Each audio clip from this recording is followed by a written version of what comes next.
Oh yeah, it's your boy Live Wire, and I'm back in the motherfucking building, baby. So, what's going on, people? Today, Monday, glorious Monday, and I wanted to kind of pick up where I left off,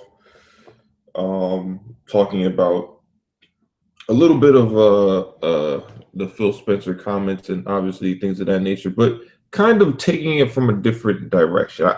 The thing that I noticed about this generation, especially after Phil took over, and especially within the last 6 months, um, was that people have become either forgetful or ignorant to the fact that uh, you know when you build a team and you take over and you try to move forward, it's a process.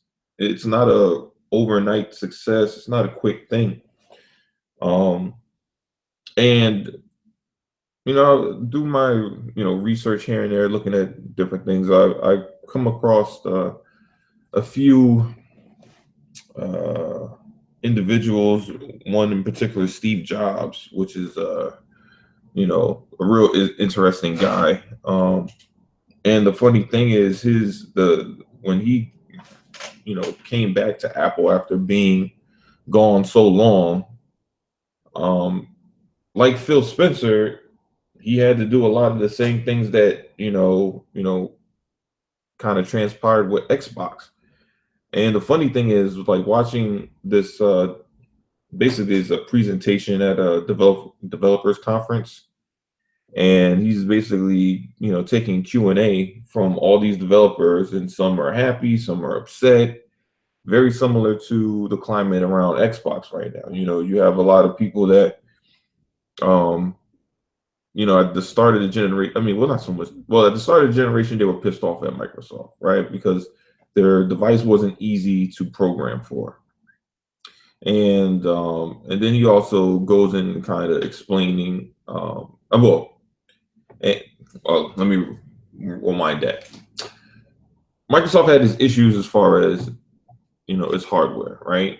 And similar to that, Macintosh had very similar issues before Steve Jobs came in and started implementing things in order to fix it. The thing that people forget is, before Steve Jobs became the CEO, he just came back as basically an assistant or an advisor, right? He didn't, he can give little critiques here and there, but the overall, he did not have the final say of what went on uh, at Apple. Not until they got rid of, I think it was Gil. They fired him, and then they, put Steve as the temporary CEO, and then he became the actual CEO. Um, and that's basically what you're kind of looking at with Phil Spencer. Obviously, Phil Spencer doesn't have the top position as far as Xbox, because the thing is, Xbox is more of a division. It's not like its own entity within Microsoft. So with that being said, yeah, they Phil has some of the final say, but at the same time, he still has a boss, to respond to, similar to what Steve Jobs had to deal with as far as investors. And I just wanted to basically kind of go through a lot of the stuff that we see in this conference from Steve Jobs, and then kind of reflect on how a lot of that stuff that he's talking about, the shit he dealt with back in 1997 when Apple was trying to get its legs under it, and what Microsoft is basically dealing with, the same issues right now, and how it all relates. So let me set that up real quick.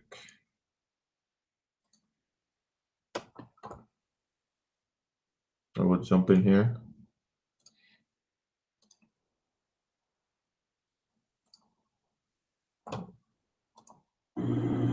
What about OpenDoc? What about OpenDoc? Yeah. Yeah. What about it? It's dead, right? It's dead, right? I don't know. I spent a lot of time working on it. Yeah. Well, let me say something. This sort of generic. I know some of you spend a lot of time working on stuff that we put a bullet in the head of. I apologize. I feel your pain, but Apple suffered for several years from lousy engineering management. I have to say it. And there were people that were going off in 18 different directions, doing arguably interesting things in each one of them. Good engineers, lousy management. And what happened was, you look at the farm that's been created with all these different animals going in different directions, and it doesn't add up. The total is less than the sum of the parts. And so we had to decide, what are the fundamental directions we're going in, and what makes sense and what doesn't. And there were a bunch of things that didn't. And microcosmically, they might have made sense. Macrocosmically, they made no sense. And the hardest thing is, when you think about focusing, right? You think, well, focusing is saying yes, no. Focusing is about saying no. Focusing is about saying no. And you've got to say no, no, no. And when you say no, you piss off people. And they go talk to the San Jose Mercury, and they write a shitty article about you. And it's really a pisser, because you want to be nice. You don't want to tell the San Jose Mercury, the person that's telling you this, just was asked to leave, or this or that or this or that. So you take the lumps. And Apple's been taking their share of lumps for the last 6 months in a very unfair way. And it's been taking them, like an adult. And I'm proud of that. And there's more to come, I'm sure. There's more to come. I mean, I read these articles about some of these people that have left. I know some of these people. They haven't done anything in 7 years. And, they leave, and it's like, it's like the company's going to fall apart the next day. And so, I think there'll be stories like that come and go. But focus is about saying no.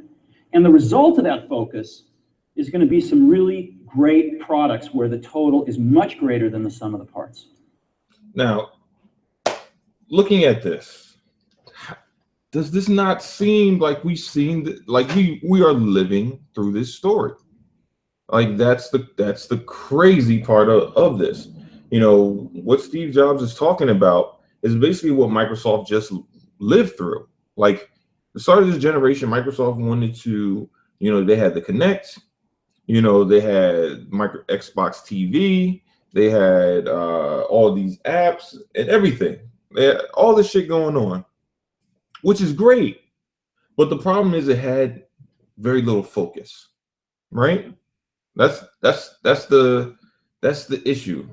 It's because it had very, very little focus. And because the focus was all over the place, and it wasn't specifically on gaming, which is where you want to have, the main part of your focus when you're a console, they kind of lost their way. The consumer base wasn't really sure of what direction, Microsoft was really trying to go with Xbox, and I think that because of that, you had a lot of issues, a lot of backlash. The media shitted on them because of it. Developers shitted on them because of it, and then obviously Don Matrix gets fired. Phil steps in, and then when Phil steps in, they run through, basically the games and the products that they currently have already in production that are close to being done. But at the same time, he's starting to put in his vision to fix and repair the damage that was done to Xbox, and that shit doesn't get fixed overnight. So with that being said, is now you have basically the start of this year, right? Now, well, even going back until like mid-year last year, when I think Fable Legends got canceled. It might have been sooner, earlier than that too. But Fable Legends got canceled, right? And a lot of people, the funny thing is, a lot of people complained about the game getting canceled, even though a lot of people said that the game didn't look fun, period. So you have two groups of people, and some are in the same group. Some people say Fable wasn't fun, but they still rather have it than it be gone, and you're not aware of what where that IP is, how that IP is being utilized. And the thing here is, just like Steve Jobs said, is sometimes when things aren't working out, you got to say no. You can't just keep bleeding money into something that's failing. That shit is insane. Like, to me, so when people say, well, you got to just keep on giving money into Fable until it works. No, that's like if look, I was talking about it on Twitter. If you're a basketball team, but you're not good at shooting 3-pointers, but all you do is take 3-pointers and miss, how the fuck do you plan to win? That doesn't make any sense. If your bread and butter is cutting, slashing, getting to the hole, that's what you need to do.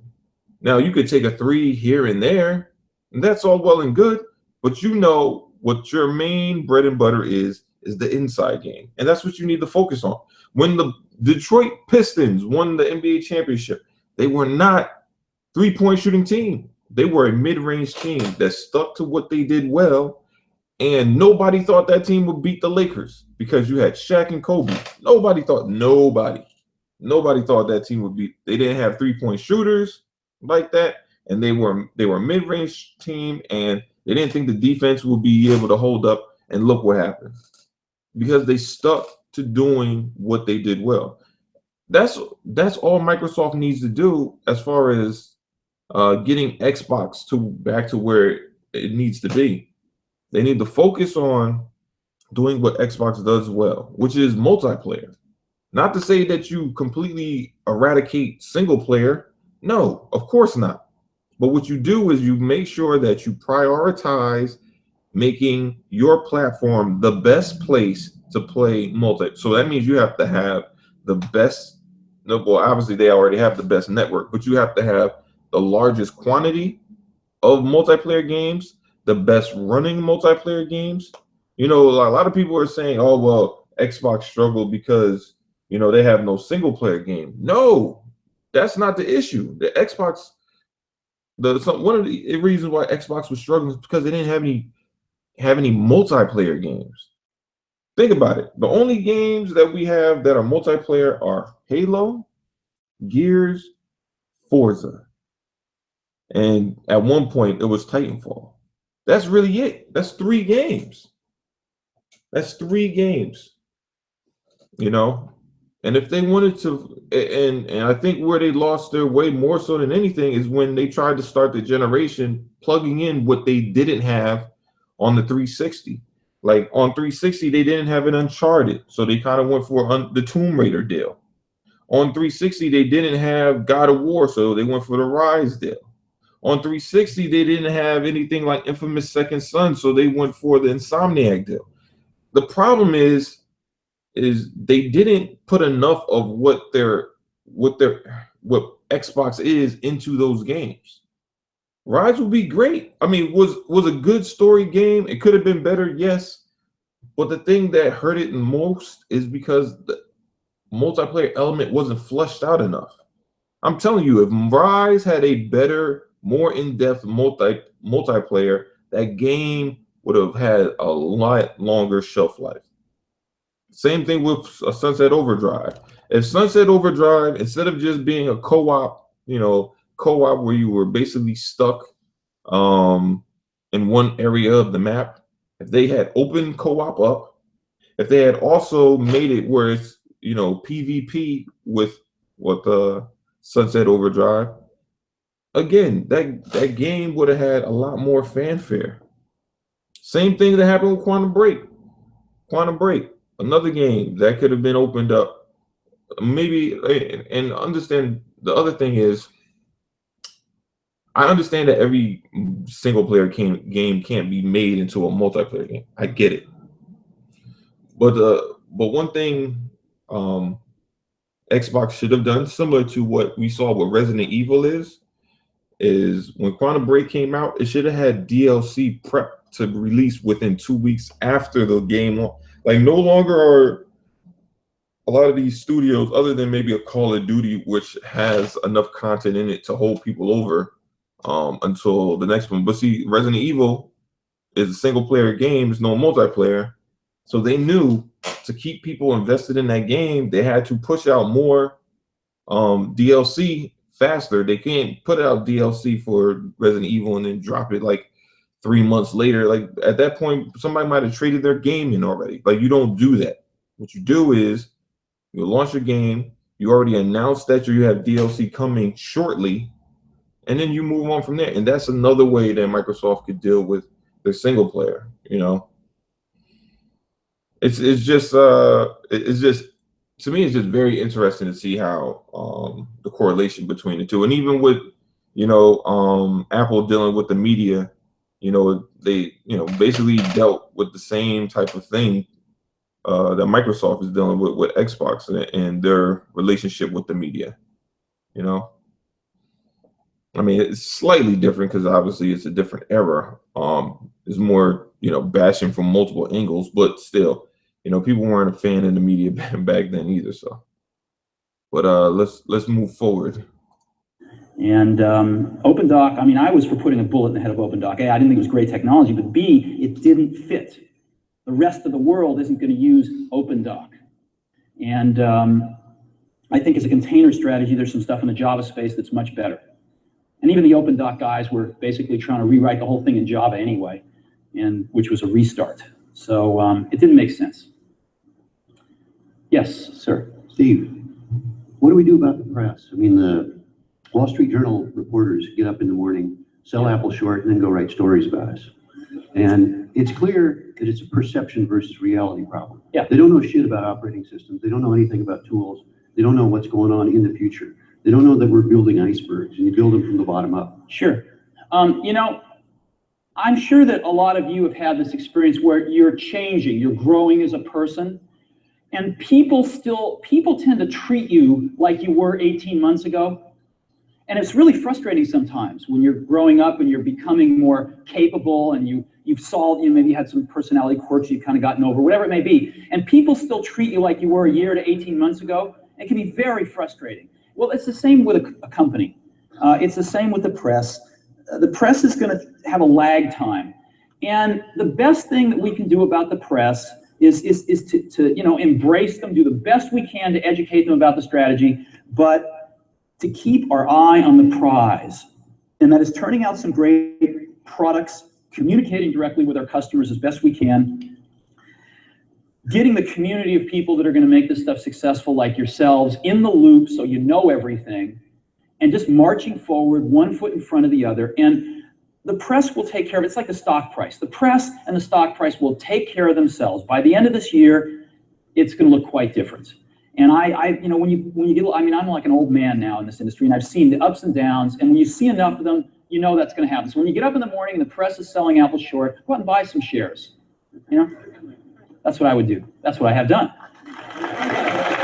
Again, another example, very similar to what we've already seen with, you know, as far as the press constantly bringing up the reveal of the Xbox that happened over 3 years ago. And like Jobs just said, you know, the press, when it comes to shit like that, they have a lag time. You know, it's all about show and prove.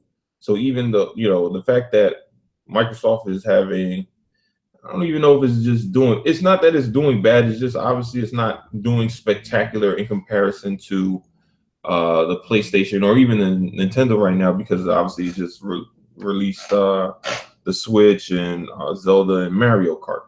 You know, so, you know, with that being said, it's more like a piling on because, you know, it is what it is. It's kind of like the nature of the beast. You understand that's going to happen. And like he said, it's just more so like just trying to get your message out there, explain what it is that you're doing, as far as what you can say. Obviously, you can't reveal everything, but explain as much as you can say and try to make sure that message is as clear as possible. And, you know, once you have the product to actually put in front of people, then it'll speak for itself, you know. But until then, it's just more of a process of weathering the storm. It's just the reality of the situation. And you know, it's real to me. I like watching these type of videos because it's like you got to understand something about history. It always repeats itself. You know, Microsoft and Xbox aren't the first ones to ever go through something like this. Shit, Sony went through something similar to what Xbox is going through last generation. And you know, so it's always so I always find it funny when people act like, you know, because you know, Microsoft and Xbox are well, more, mainly Xbox, not so much Microsoft, but Xbox is going through, you know, its transition period, and you know, has its growing pains, um, and somehow, you know, even though Sony went through it, you know, it's, you know, that only can happen for Sony because Sony is just like great and everything is wonderful for Sony. Like, you got to understand that wasn't the case back then. I mean, people were shitting on Sony back when it was struggling during the early PS3 era, and people were shitting on Apple. They were shit. People thought Apple was going to die. They thought it was over, you know. And it just tells you that a visionary, somebody with enough understanding of what direction that, you know, you got to take the company in, is going to help really revitalize, you know, its consumer base and you know, its market share and how people perceive your product. You know, let's press forward. I'm trying to see if I don't want to go. I don't want to go through every single thing, but it was like Sure. Yeah, Apple certainly has a tradition of introducing new technologies that become standards. But lately, Apple seems more apologetic about being different, and it is proud about being different. And as a developer, you start to feel the same way. And I just wonder, you know, 30 years after introducing the Macintosh, what Apple can do. Apple can do to get its balls back. Yeah, I got to tell you, I have a little different point of view on that. I think Apple's had its head in the sand for the last many years. Excuse me.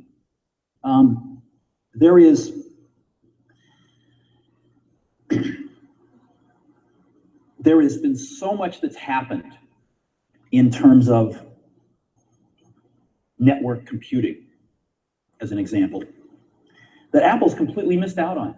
The Mac is probably one of the least network computer communities in the world in terms of really making use of powerful networks. I mean, like when Next joined Apple, right? Next has an extremely sophisticated network infrastructure for doing network computing compared to Apple.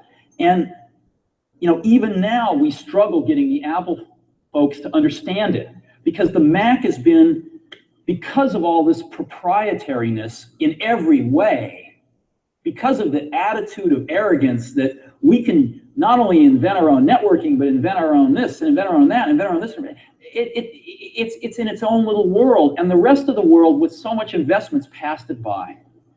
And so we need to bring the Mac up into the modern world in many areas like network computing. And to do that, because we weren't first, because we didn't set the standards and they've already been cast in stone, we're gonna have to use them. So I think the wisdom here is not to say that we've got to invent everything ourselves. The wisdom here is to know what 10% or 20% or 30% probably at most of the stuff we have to invent and what we should go use that exists. We didn't invent PostScript, did we? We got a laser writer out of it. And we were the first out there with the laser writer. So I think this whole notion of being so proprietary in every facet of what we do has really hurt us. And again, the management and the vision that we had encouraged that. Encouraged people to go, you know, reinvent the wheel out there our own way. And yeah, it might be 10% better, but usually it ended up being about 50% worse because of, there's a lot of smart people that don't work at Apple too. Well, the only other thing I'd like to add is that I think it's important that Apple be perceived as different, because if Apple just says, we're just like everybody else, but better, that really doesn't say anything at all. Yeah, no, I don't think it's good that Apple's perceived as different. I think it's important that Apple's perceived as much better. And if being different is essential to doing that, then we have to do that. But if we could be much better without being different, that'd be fine with me. I want to be much better. I don't care about being different. We'll have to be different in some ways to be much better. But that's the prize. Wouldn't you agree? I would agree, but I think Apple needs to articulate those differences as well. And I guess Yes. the goal is to be better, but for the general public, it has to be a whole lot better before it's noticed, and Right. it has to be in some ways different. It has to be a whole lot better.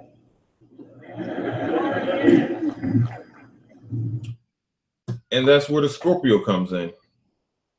Basically, you know, Steve Jobs was talking about kind of forging its own identity by not so much being different than its competitors, but just being better. And that's mainly what you're looking at with what Xbox is trying to do with the Scorpio. Yes, they will have their games. Yes, they will have their exclusives. But the main thing, the main focus right now for Xbox is not just being better or being noticeably better. That's the main focus. Because once you get a product out there that people can have and they realize, whoa, this is better. As much as people say, oh, well, it doesn't matter if I can still play. If I can still play my games on PlayStation and Xbox, it doesn't matter. I'll just play on Xbox because, you know, I'll deal with games not looking a little bit better as long as I can play exclusives. You could say that, and it sounds good in theory. But when real life hits you in the face and shows you something else, that's when reality hits. Because the thing is, everybody loves their girl. Everybody. You know, you love your girl. I love my girl. That's what they say, right? I love my girl, right? Until somebody walks in the room and gives you a look that you've never seen before. Then all of a sudden, shit gets a little cloudy, doesn't it? You know, gets a little hard, doesn't it? Like, oh, well, no, I'm faithful and all that. Stop it. Stop lying to yourself, you know? Because the thing is, let's be honest. I'm going to keep it 100 for y'all. People are only as faithful as their options. That is a fact. When you don't have many options, of course you are faithful. Where else can you go? But when you have options, that's when shit gets iffy. And that's what, you know, that's why when I hear people talking about, well, you know, doesn't matter what Scorpio does, I'll be faithful to the PlayStation. Well, then that means you don't have options. Because nobody looks at something that's far better and doesn't even consider it. That doesn't make any sense. You don't, like, if you have $1 million in your pocket, you don't go see the brand new Mercedes and then be like, you know what? Nope, my heart was set on the Honda. And even though it's not as good as the Mercedes, that's where I'm like, no, why would you? If you can afford to get the better car or the better deal or whatever, why would you settle for something less? It doesn't make any sense. You know? Let me see. I want to skip ahead. With this network, that server every night. Yeah, I don't need a hard disk in my controls, as it made the user experience seems to take years.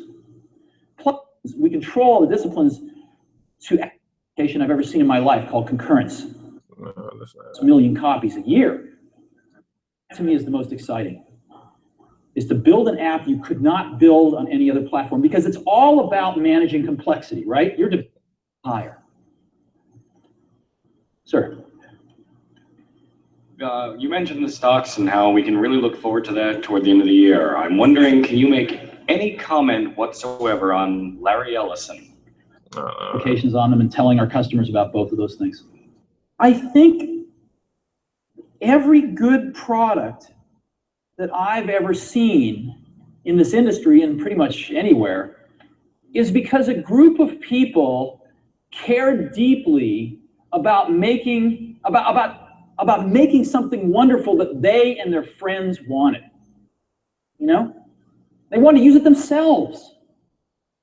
And that's how the Apple I came about. That's how the Apple II came about. That's how the Macintosh came about. That's how almost everything I know that's good has come about. It didn't come about because people were trembling in the corner, worried about some big company stomping on them. Because if the big company made the product that was right, then most of these things wouldn't have happened. I mean, if we could have went, if Woz and I could have went out and plunked down, $2,000 and bought an Apple II, why would we have built one?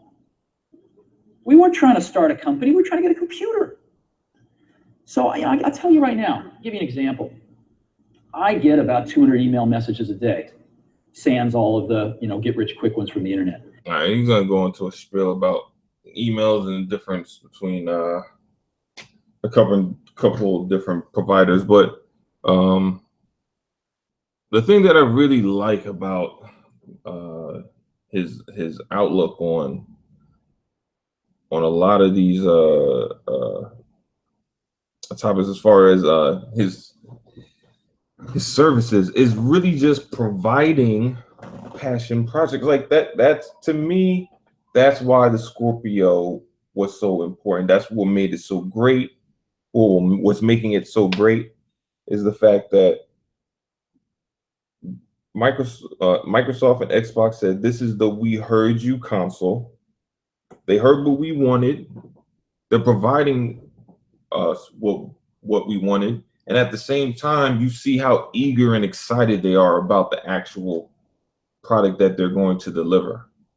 This isn't the PS4 Pro where they're kind of like putting on shelves on like a sneak delivery, like, yeah, we got the Pro 2, it does stuff. No.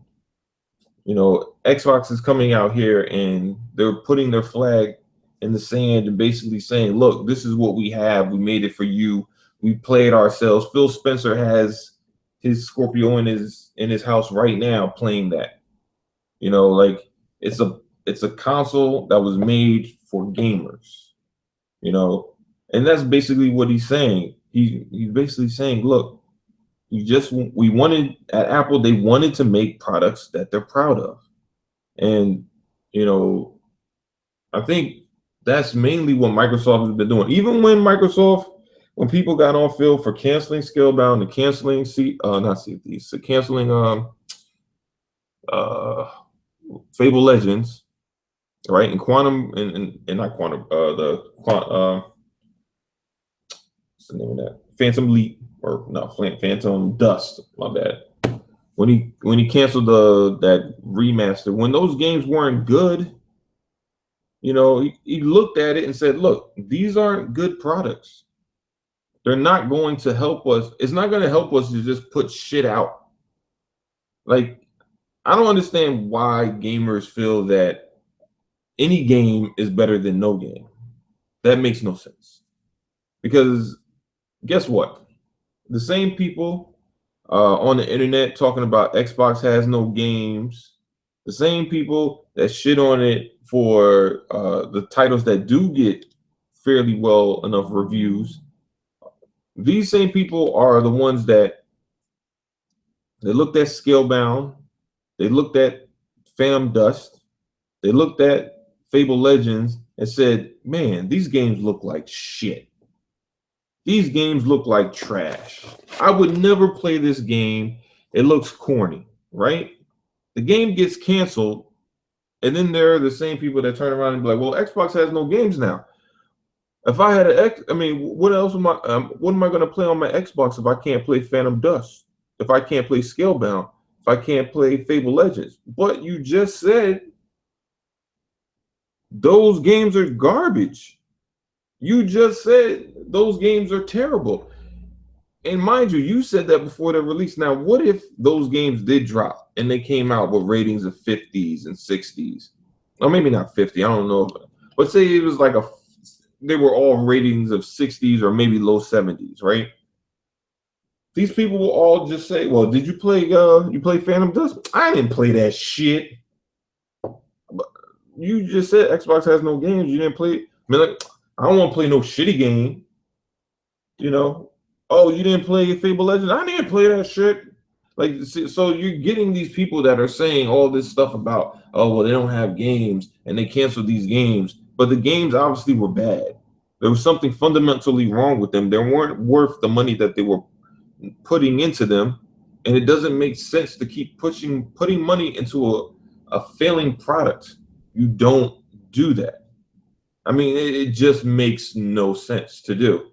You know, so, you know, Xbox, Phil Spencer had the choice to do. They cut those, and doing so, they're able to provide us with something else. Now, the thing is, we're sitting in the dark because of the transition period. So you're just not gonna know everything, you know, that's coming out until it's time. And it appears that E3 is that time, and it sucks because, you know, all we have now is speculation. And like Steve Jobs just said for Mac, they went through the same thing. You can't just release everything that you're working on to the media, because they're not going to understand. You know, like he said, one of the guys that worked for Apple was making a comment and said development is like an iceberg. The majority of it, you don't even see it until it's ready to emerge, right? If anybody knows anything about icebergs, they're bottom heavy, right? So when you see that little piece that you see poking out of the water, however big or small that is, the base of the iceberg is like 4 or 5 times the size of that. So it's like, and that's the rule that you should that developers kind of try to live by when they're developing games.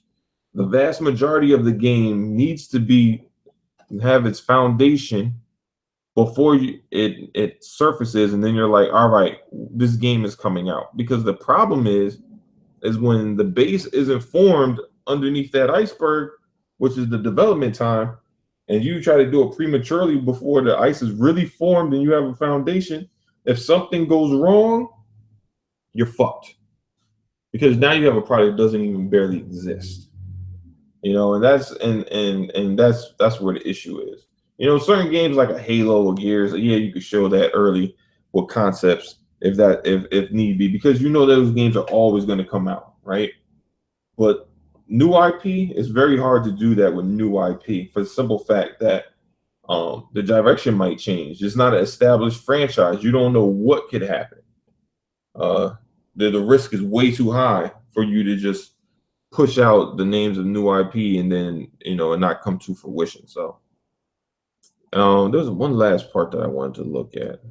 And I've been in that for good reasons. But for 75% of the people, why hasn't this replaced it? No. An Apple and Bosch's, whether they're compatibles or not, probably don't make much money. Matter of fact, you could even imagine they might lose money just to get people into the fold. And to offset those kinds of low margin products, you need some higher margin products at the high end. So if you're a clone maker, you think, wow, I think dealing with Apple's hardware and maybe they'll make some. I'm not sure what you mean. I don't feel I work for my computer.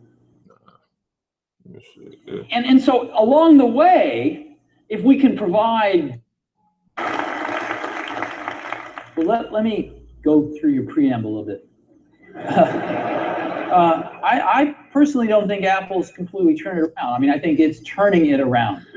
And I wouldn't put it in the past tense. I think it's like this right now. And I feel very confident in the team that's managing the pieces of Apple right now. I think they're doing a really good job. And the strategy, I think, is pretty doggone good. So I feel very good about that, and I think it's turning around. I think you're going to see more and more signs of that. I've lost a bit of credibility with that. And now, on Monday morning, I got to go back to them and say, we really mean it this time. We've got great new technology Into the mix of arguments I would use. Most companies can't be successful with one stack of system software. trying to find this letter. Oh, this is a good one. Let's do that. Dribble thing. But that's just me. That's just me. So one last question, sir. This was going back to PR and marketing, because you had mentioned that a little bit earlier. First off, would you be interested in taking slightly more evangelistic role within the company? Because, yes, you are a single person, you are in the minority, so to speak, but when you talk, it does have a lot of effect, because basically, a stone in a pond produces a lot of ripples. The second thing that ties along with that is, on the marketing side, going to print, that makes sense, and going to get the writers to write stories and to back things up will have a very positive effect, and that's correct. But the marketing side of the house seems to not be in sync with everything else, and in particular, certain marketing agencies. What would it take for Apple to work with a marketing agency that has a vested interest in making things successful? Personally speaking, I don't feel that the present marketing organization, and this is not talking about Bueno, this is more the marketing, the other marketing agencies that work with Apple. I don't think they have Apple's best interests at heart, because they're not hungry. They have no drive. They have no reason of saying, hey, sure, we got to make this thing fly, because if we don't, we die along with them. Right. Well, let me answer both those questions in reverse order. I think Apple needs to be working with really great agencies. I don't care if they're hungry or if they're not. I don't care if they're West Coast or East Coast. They just need to be great, because the results need to be great. Our customers aren't going to measure us on how hard people tried or how hungry they were. They're going to measure us on what they see. So they need to be great. And I agree with you. I don't think 100% of the people Apple's working with are great. And I think the person running marketing, Guerino DeLuca, is really good, and he knows that. And he is working through those things, in a priority list. And he's starting with the most important ones and working his way down. So I think your point of view is absolutely shared. And it will take a few more months to see some of those things happen, and probably a few more months after that to get results, because there are more important things that need to be done, and are being done. In terms of my role, when Apple bought Next, Gil asked me to be an advisor to him, and I agreed to do that until he told me to go away, or I decided he wasn't listening to me, and neither of those has occurred. And I'm very grateful for the opportunity, and like working with him on strategic issues. The area where I really concentrated my energy over the last several months has been to help Gil re-architect the organization of the company, and to and his senior lieutenants. And so the company went from being a very divisionally oriented company with a zillion P&L centers, and it was very complicated, to a very simple organization now, very functionally organized. Avi Tavanian came in, and he's running all of software now, and I think Avi's really first rate. I think he's one of the best software executives on the planet. I think he's doing a really good job. John Rubenstein came in to run hardware, and I feel exactly, I talked a little bit about John earlier. He is tops. Guerino DeLuca is running marketing. He previously ran Claris, and I think he's doing a very fine job. Fred Anderson, the CFO, is top notch. And the rest of the team as well, manufacturing, et cetera, is very, very good. So I feel like the team that can execute Gil's plans is pretty strong, and they're working well together as a team. And to me, that's the high order bit. It's not going around giving speeches and things like that, because Apple's problem has been not a lack of air volume coming out of Apple. It's been a lack of execution. It's been a lack of good management. It's just the basic stuff. And I think the basics are getting put in place. And to a large extent, they're already put in place. And that's filtering down, through the organization. And I think that you're gonna, results don't happen overnight, but I think they are starting to happen already. Some of the newer products I think are good. And I think, by the end of this year, it's gonna be much clearer that things are going like this. So, my suggestion to you is, don't get freaked out by Microsoft any more than we were freaked out by IBM when we started Apple. Even though you may not fully see it, there has been a sea change at Apple in the management of the company, and there are some very strong people running the functional organizations. I think that I have a lot of confidence in the senior team of the company to execute, and I think they're going to. And I think that the move to Rhapsody represents a very discontinuous opportunity for software developers to compete and to make some really great products. And Rhapsody is going to run on everything from PCs to the new Macs to even the old Mac OS. And I think there's a tremendous opportunity to embrace this new stuff. So if I were you, what I would do is go out and buy any box that runs Rhapsody and start taking a look at it and start developing some code on it. And I think you're going to be blown away. All right, so in a vision for Apple. All right, so just kind of looking at mainly of what he's talking about, and really understanding as far as marketing, it's all about pushing forward the products. The thing about marketing is marketing is just what it does is it gives value to whatever product is that you're endorsing. That's the main purpose of marketing, right? To show that there's value behind it. And what the gentleman said, and actually they had it in another piece where he was talking about focusing on print. I didn't see it in there. I was trying to look for it, but there's a part where he's talking about focusing on print instead of just doing like television commercials. And what he meant by print wasn't like print ads, like putting ads in a Game Informer or like some computer digest book. It was more so like going to the media, speaking to them directly, having them see what is they're working on, and then basically write articles about it, and then put your product on the cover of their books. That's the main thing. So, and that's what you're going to start seeing, especially once E3 comes. You're going to see it probably at E3, and you're going to see it probably the months following. There are going to be many articles that are going to come out about Xbox Scorpio, and one magazine publication is going to have it on 1 month, the next one's going to have it on another month.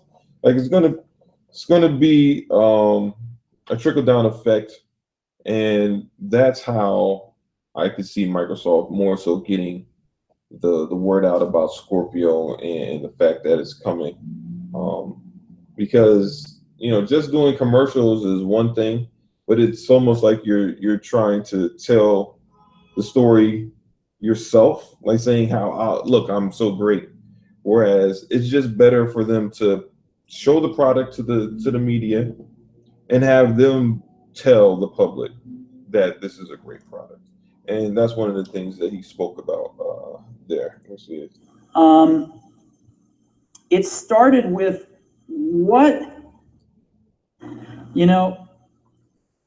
you can please some of the people. Oh, here it goes. Incarnations addresses the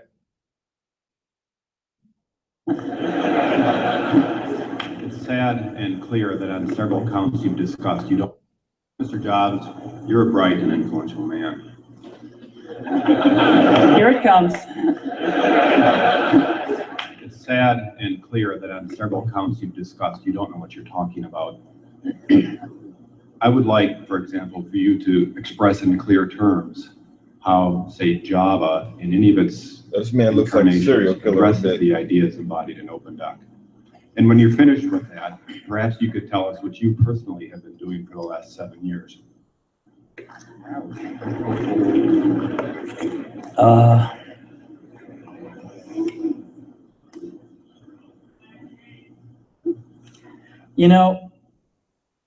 You can please some of the people some of the time, but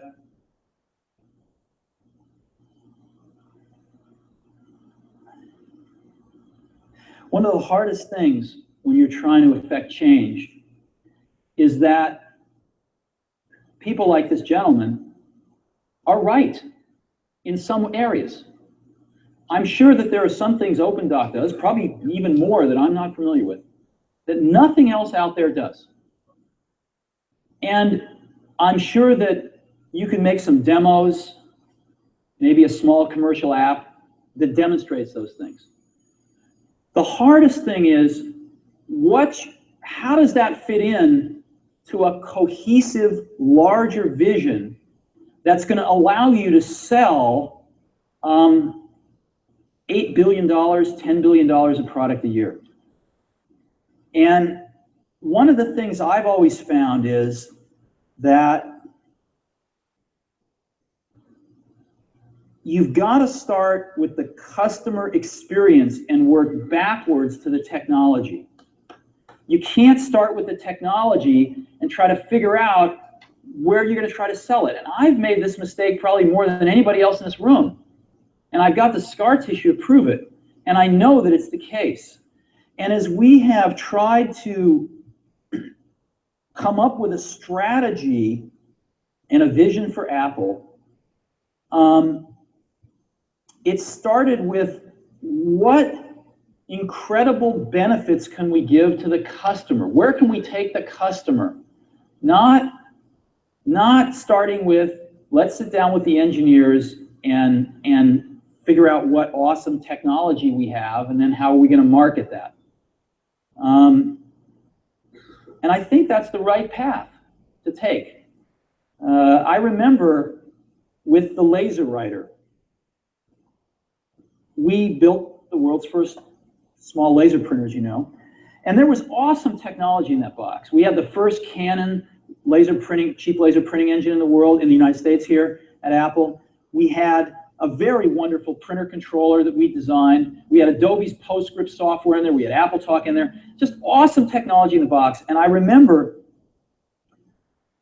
seeing the first printout come out of it, and just picking it up and looking at it and thinking, we can sell this. Because you don't have to know anything about what's in that box. All we have to do is hold this up and go, do you want this? And if you can remember back to 1984, before laser printers, it was pretty startling to see that. People went, whoa, yes. And that's, to me, that right there signifies exactly what Microsoft is aiming for with Scorpio. I mean, yes, Scorpio is powerful. Yes, Scorpio has, this, that, and the third in it. Yes, we know that Scorpio is going to be the second coming of the console gods. Yes, but when it comes down to it, whether people know what's in the box or not, when you put Scorpio in front of somebody, if it doesn't give them that, oh, I want to buy this type feeling, Microsoft knew that it wasn't going to sell. That's why when we heard the reports of, they started from the games first. Why? Because the games are what goes to the customer.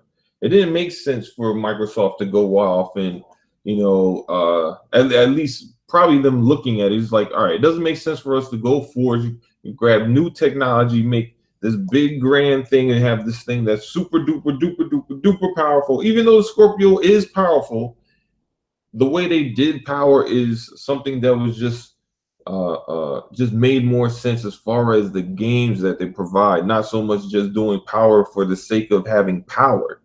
See, that's the difference. It's one thing to be more powerful, but why are you doing it? They did it in order to make sure that you have smoother frame rates, you have less issues with less or no issues with resolution, and then you could add textures and particle effects and things that make the gaming experience more immersive. That was the goal, making the game experience more immersive for the gamer, right? That's what their goal was. That's why Phil Spencer, when people asking him, oh, should I pre-order the Scorpio, he's like, wait to see the games, because when you see the games, that will determine whether or not you feel that what you're seeing is something that warrants you buying that console. And obviously feel strong about it for him to even say that.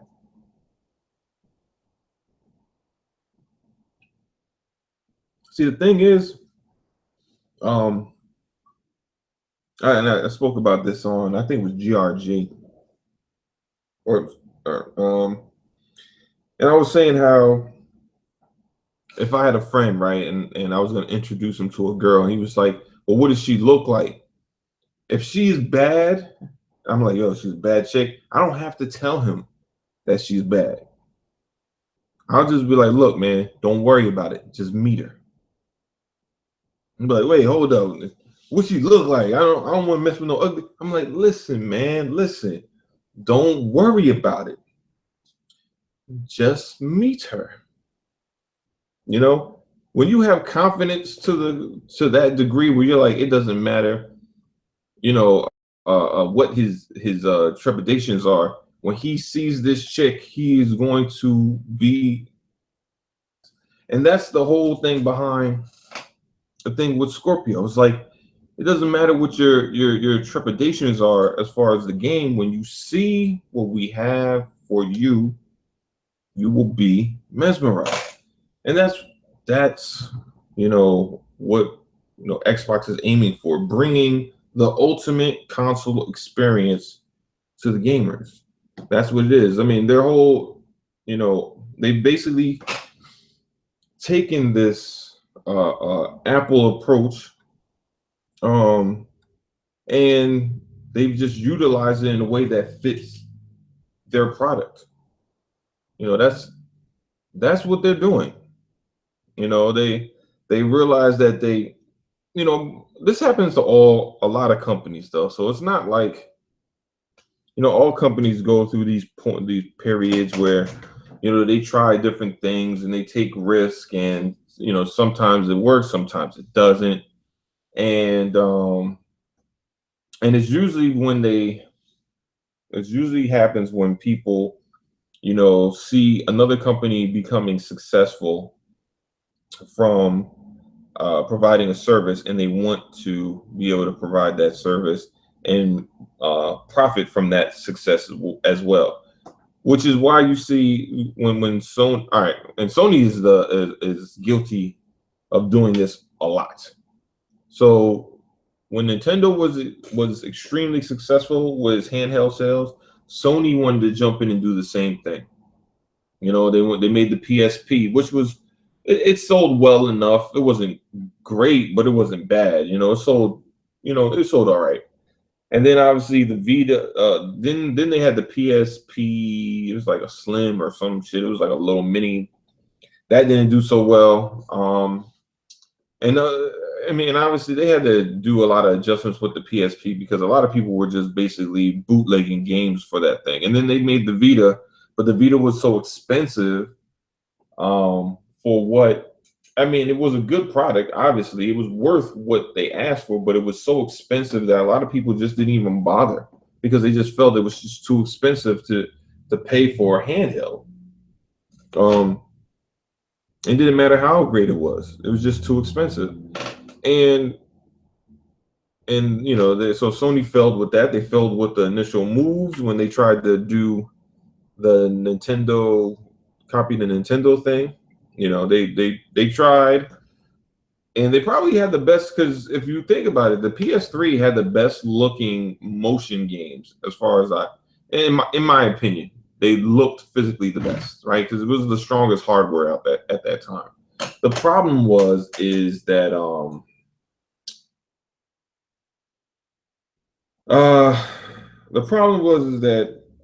the mechanics aren't as great as Nintendo's. So that lost people there, and they didn't have the freedom of the Kinect.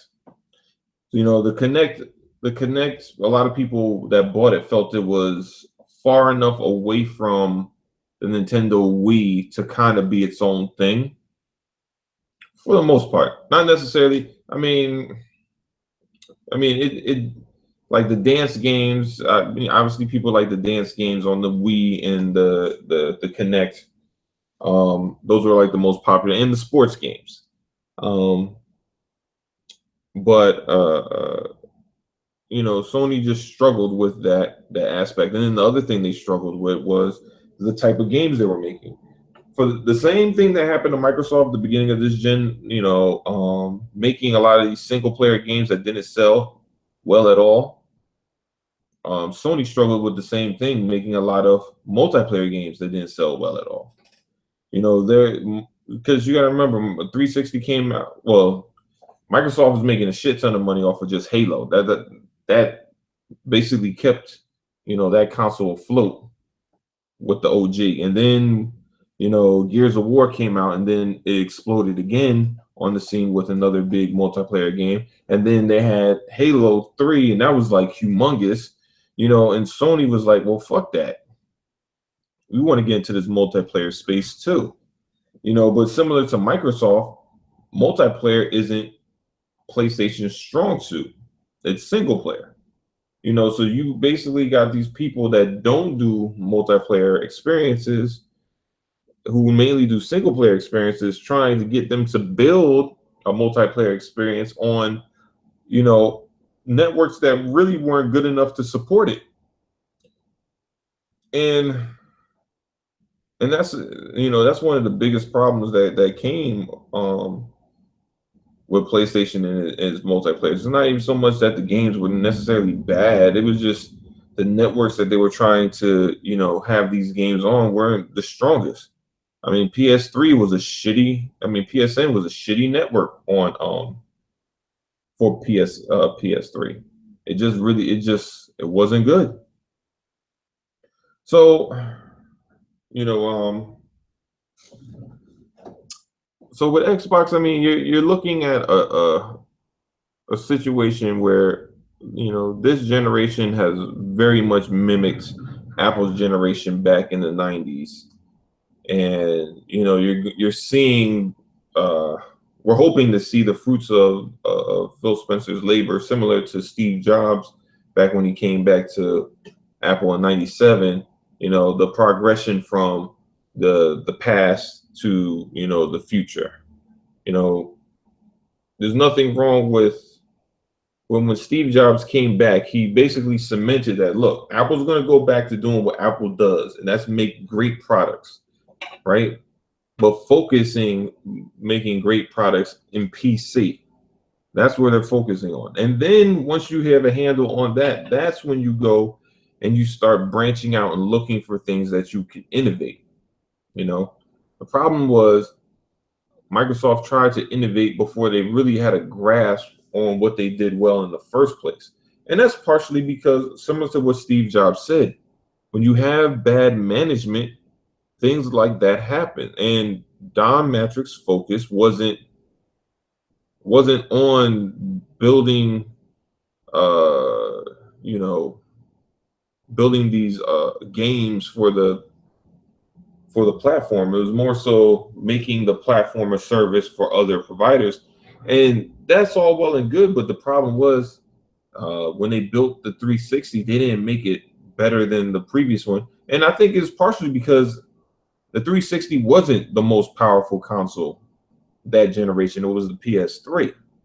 So I guess Matrix felt like, well, we could still win without, you know, this big power narrative, because we won, you know, for the most part without it last time, especially in America, and because that's where they're focused. They're only located in like 20 some odd territories. They're not located all over the world. So, you know, worldwide, Xbox is not expected to win because it's not located worldwide. It's just not, you know. But where they were located, they dominated.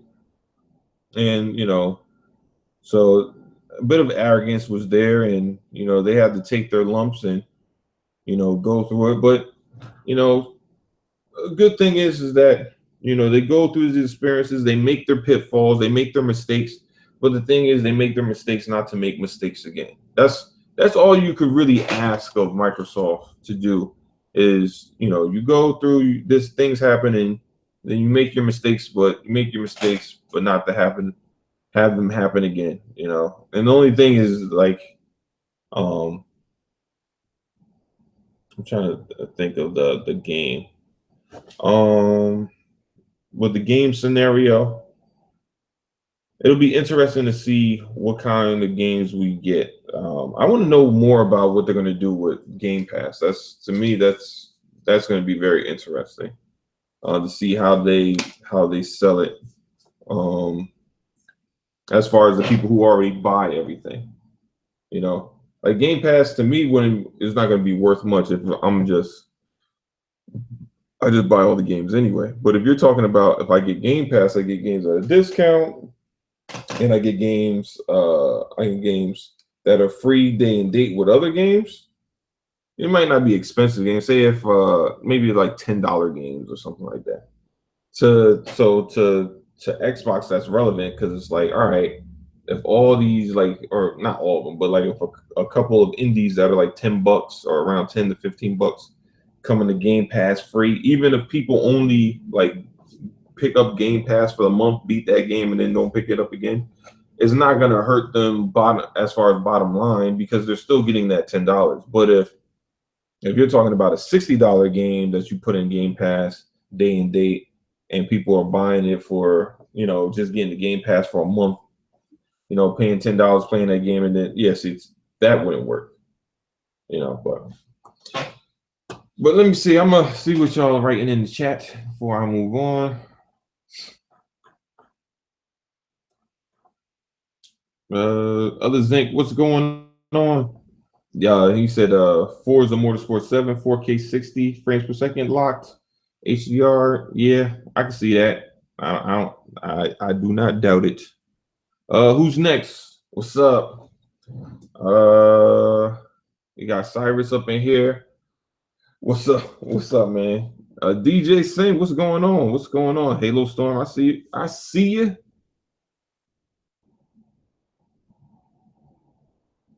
Wait, what? They got a 97 gig install for Halo 5? Really? Jesus. What the fuck are they putting in that shit? That shit's already at like 100 something. That's crazy. Let's see. Yeah. J Long, yeah. That Fable beta was like, it looked good. It took a while to get there too. It started off looking like solid, but you know, they got your gamer tag all printed all over the place, so it's kind of hard to see. Like, you know, it is what it is.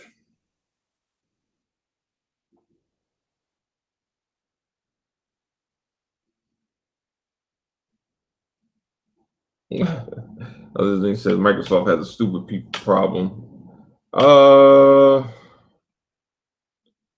I mean, look, man, everybody that's in media that does tech articles aren't necessarily the most technically advanced people.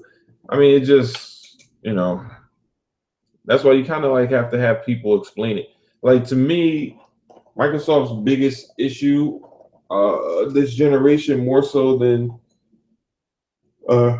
right after their problems with power and all that other shit, was their messaging. It was just they didn't know how to keep their messaging in order, so everybody was on the same page and knew, you know, what to say. Just because they're heavily scrutinized for anything that they do.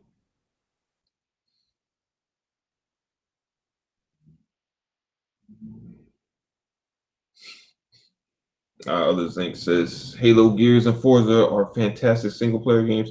Well, obviously, I like those campaigns, and I think those games are great. But to me, I never thought that Microsoft was going to stop making games like that. Like, when I talk about multiplayer, those are games that I'm talking about. Like, I don't know why people assume when I say multiplayer game, Microsoft is going to just focus more on multiplayer games. That's like they're just going to gut the campaign and just do straight multiplayer. Like, I never thought that it didn't work well for Star Wars as far as the criticism and stuff like that. And Microsoft already knows they don't really have but so much freedom to really do things in that nature. So I never really thought that they would just come out with a whole bunch of multiplayer games with no campaign. I just never, that was not even in my thought process. Cyrus is downloading Wirez. Yeah, it's a good game, man. Look, the campaign is dope. Obviously, I mean, at this point, you probably know whatever the issues are, but to me, I still thoroughly enjoy the game.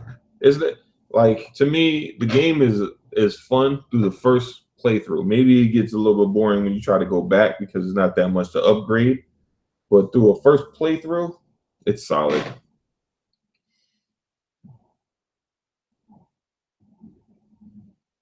Let's see. Dwayne, what's good? Yeah, Dwayne was saying how Wirez should have more weapons. I definitely agree with that. I don't understand why they didn't allow him to, pick up other weapons and switch, but I guess they stuck to the whole Spartan focused combat and didn't really want to switch it up that much, but I don't know. RBX 112 was good, man.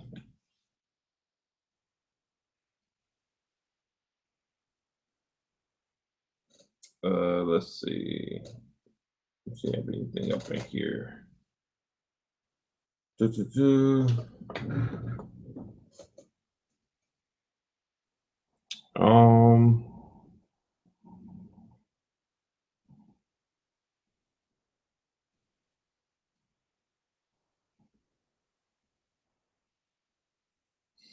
All right, so we got Cypherman says, if Sony comes out with a PS5 next year, a lot of people will be laughing because you are saying that Microsoft forced you to go get next gen and make a real PlayStation upgrade. Okay. You can't just, I don't see them doing it. There's no reason for them to do it as of yet until, I guess once they feel that their hardware is maxed out and they can't do what they need to do on that hardware, I think that'll be what really pushes them to upgrade more so than anything. I don't even think that Scorpio being out will, because it's not going to instantly take over the market. Like, it's going to take about 2 to 3 years for Scorpio to really even put a dent into what PlayStation's doing. Because it's going to take a year just to build a reputation. And then it's going to take another year for it to, the price to drop to where more people can afford to go buy it. So that first year is all hardcore. Anybody hardcore playing it, that they're going to be the word of mouth people talking about Scorpio. But yeah, that first year is all about rebuilding their reputation.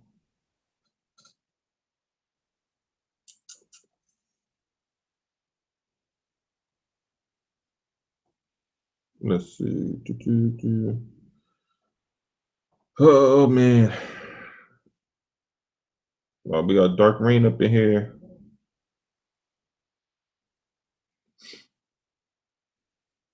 Let's see.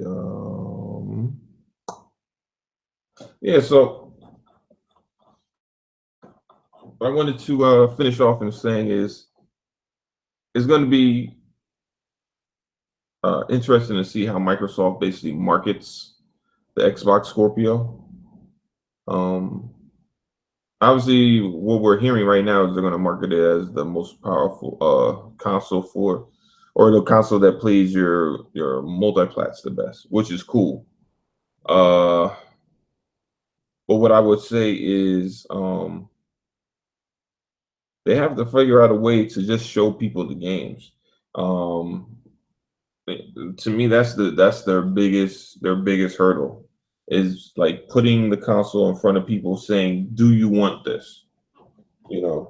Taking that approach. That's where it's at. Once they're able to do that, they'll make a lot of progress. Because it's easy to shit on Xbox when you don't got it in your house or you don't have it in front of you. and you know you're watching on YouTube and it's all pixelated and shit. Oh, this is the Scorpio? Ew. I don't want this shit. This shit is dog shit. Look at this shit. But there's another thing to be in the store. This is how you could tell what Scorpio does well. When a PlayStation guy goes in the store, one, the Scorpio is going to be there. They're going to go and look at it. They're going to, because they want to know, what is it all about? They want to know, how much better is this than my PS4? First thing. And if the Scorpio does what it says it should do, once they get in front of it, they're going to be sitting there like, yo, I don't know if I can afford this shit, but I want this shit. You know, because it's going to provide us with an experience that we haven't seen before, man. You know, doing a lot of interesting things, especially adding particle effects and better textures to current games that are coming out. To me, that's a big deal. Now, PlayStation can always have its exclusives, and to me, that's how it keeps its way of staying in the home. Now, the only issue is as of right now, that's only about 30 million homes. Maybe, you know what? I'll make it higher. Yeah, I'll make it higher because, not when I say 30 million homes. We know that close to 9 million Uncharted 4s got sold, right? That's their highest selling console game this generation. But I think more people than that played the game, because I think some people might have shared it. Some people might have rented it from Redbox. So let's say about 12 million people played Uncharted 4, right? With that number, that's what your hardcore is. Those are the people that like PS4 exclusives, because that's the biggest number you have, right? So out of 60 million, or if you want to go by the other number, 50 something million, about 12 of them are people that really care about PS4 exclusives. And those are the ones that are going to stay loyal to PS4 regardless. The others, you have casuals. And I think that makes up a good 30%. Well, not 30%, 30 mil of the people that own PS4s. I believe 30 mil are hardcore casuals. They bought PS4 in the last couple of years when there was a mean sale for like $200, $250. Like that's when they got PS4. And then you got the moderates that fall in between. So that's another about 20 something mil for the moderates that, you know, they didn't necessarily buy PlayStation day one, but they didn't wait until the biggest sale in order to get it.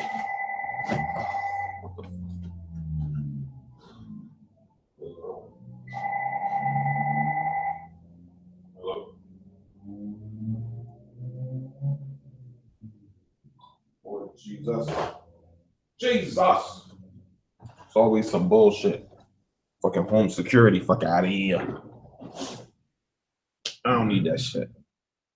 But anyway, man, it's your boy Live. I'm about to get out of here.